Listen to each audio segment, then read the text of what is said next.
I wasn't thinking about war or acts of heroism as I navigated the road on that beautiful spring day in France, and I certainly never anticipated the intensely emotional journey that was to follow. May 8th, 2010 was a national holiday, and I'd arranged to have a leisurely lunch with Maman at her home in Garches.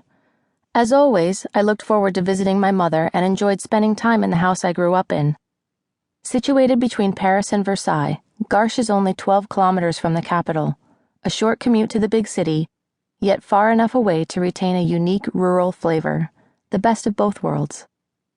Maman and I sat down to lunch as we had done many times before, and enjoyed the simple salad and cheese plate she'd prepared.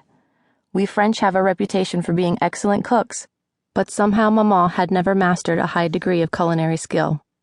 This was a great source of amusement among my siblings and me, and we delighted in joking about her latest concoctions, like her indisputably famous cucumber ice cream. I was a bit disappointed that my sister Maud was unable to join us.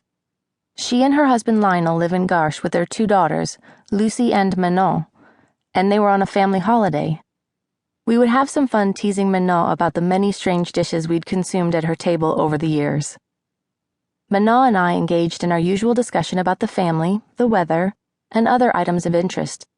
She clearly had something else on her mind that she wished to discuss with me, and she brought it up in her own good time. She'd recently received a letter addressed to her and my papa, who passed away 14 years earlier in 1996. "Since your English is better than anyone else's in the family, it would be best if you take care of this," said Maman, handing me an envelope. I pulled out a folded sheet of paper and began to read. "Dear Mr. and Mrs. Le Febvre, I wanted to inform you of our loss. My dad, Russell Kotz, has passed away. He died in December of last year. I have been looking through my dad's war history memorabilia and letters when I came upon letters from you. I realized you were the son of Claude LeFebvre and the grandson of his grandmother, Christiane LeFebvre. I want you to know my dad always remembered and was extremely grateful to your grandparents and your father, Claude, for the sacrifices and danger they put themselves in on his behalf. He never forgot, and he always spoke highly of your family and those of the French resistance. He referred to your family as the most courageous people in the world. I will always remember as a child how happy and excited he was when he received a letter from your grandmother or Claude. I want you to know he loved them very, very much. Sincerely, Amy Kotz-Schmidt."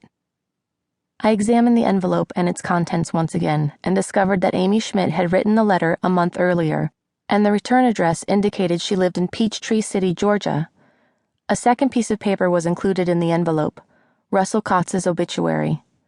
He'd served in World War II as an aircraft commander and pilot in the 385th Bomb Group with the U.S. Army Air Forces in Europe. Mr. Kotz's plane was shot down during a mission, but he evaded capture by the German army with the help of members of the French resistance. My head was spinning, and I felt a strange twinge in the pit of my stomach as I tried to make sense of all of this. French resistance? The most courageous people in the world? Were this American woman and the accompanying obituary referring to members of my family? I looked at Maman. "Do you know what this is about?" I asked. Maman merely shook her head. "I suppose that's no surprise. In general, we French are private people. We don't ask a lot of questions of one another, nor do we volunteer much information. My mother is especially private and has a saying, 'Chacun son jardin secret.' Literally translated, it means, each of us has our secret garden." I sat for a moment, the letter in my hand, as a distant memory stirred my thoughts. When I was a child growing up in Garches, my paternal and maternal grandparents lived next door to one another, just across the street from my parents' house.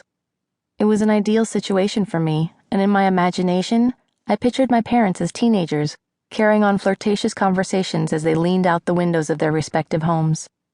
Great-grandmother Christiane and her husband, great-grandfather Georges, whom we called Grand-père au chapeau, grandfather with a hat, also lived across the street. I have vague memories of Grand-père au chapeau. He was an elegant gentleman from the old French aristocracy.